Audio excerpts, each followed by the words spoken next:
In this lecture, we are going to study the availability of energy resources that are available in Earth's surface and Earth's atmosphere. Let us begin with the introduction. Already today, there is a significant geographical imbalance between the regions of resources and the regions of demand. In future, this imbalance will continue to increase. Accordingly, transport will become even more relevant. Pipeline transport of oil and natural gas will remain an important option. The world's energy resources can be divided into fossil fuel, nuclear fuel and renewable resources. The estimates for the amount of energy in these resources is given in zettajoules, which is 1021 joules. Energy resources are limited in supply and are most economically today. What is natural availability of these resources are different grades which can be extracted and transformed to economically use. Coal is the most abundant and burned fossil fuel. Coal was the fuel that launched the Industrial Revolution and has continued to grow in use. It is estimated that China has 57 zettajoules of oil reserved on Earth. This, although estimates vary from a low 8 zettajoule continuing of currently proven and recoverable reserve to a maximum of 110 zettajoule consisting of available but not necessarily recoverable reserves. These are the proven energy reserves. Real reserve may be up to a factor of 4 larger. Significant uncertainty exists for these numbers. The estimation of remaining fossil fuel on the planet depends on the detailed understanding of Earth's crust. Modern drilling technology makes it possible to drill wells in up to 3 km of water to verify the exact position of geology. One half of the ocean is deeper than 3 km and leaves about third of the planet beyond the reach of detailed analysis. Coal is the fastest growing fossil fuel, and its large reserve would make it popular to meet the energy demand of global community.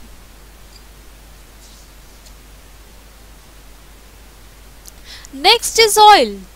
There is growing concern that peak oil production may be reached in the near future, resulting in severe oil price increases. According to peak oil theory, increasing production will lead to a more rapid collapse of production in future, while decreasing production will lead to a slower decrease. Availability of nuclear fuel. The International Atomic Energy Agency estimates the remaining uranium resources to be equal to 2500 zettajoules. This assumes the use of breeder reactors, which are able to create more fissile material than they consume. However, political and environmental concern about nuclear safety and radioactive waste started to limit the growth of energy supply at the end last century, particularly due to number of nuclear accidents. Let's have a look at wind power. The available wind energy estimates ranges from 300 terawatt to 870 terawatt. Using the lower estimate, just 5% of available wind energy would supply the current worldwide energy needs.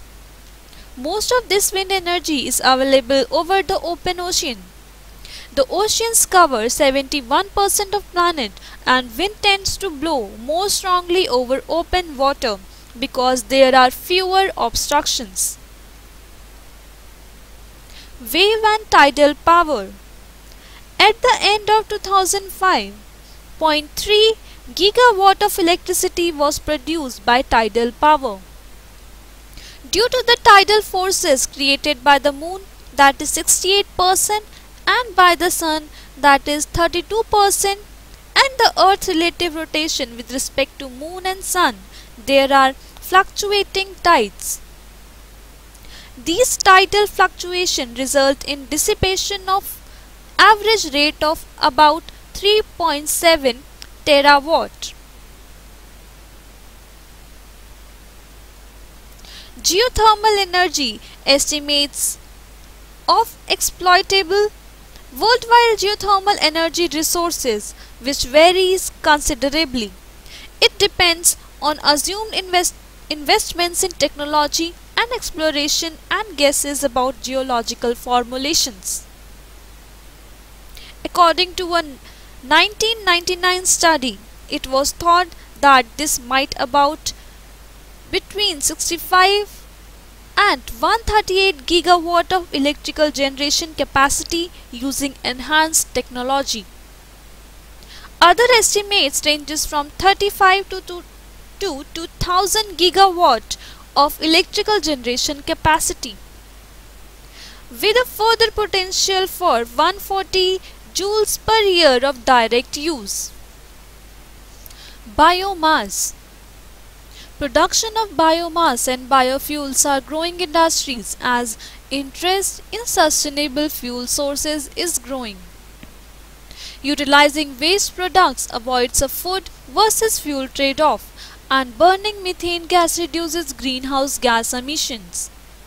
Because even though it releases carbon dioxide is 23 times less of a greenhouse gas than is methane. Biofuel represent a sustainable partial replacement for fossil fuel, but their net impact on greenhouse gas emission depends on agricultural practices which are used to grow plants used as feedstock to create the fuels. Hydropower. In 2005, hydroelectric power supplied 16.4% of world electricity, down from 21% in 1973, but only 2.2% of world's energy. This is for today. See you in the next session.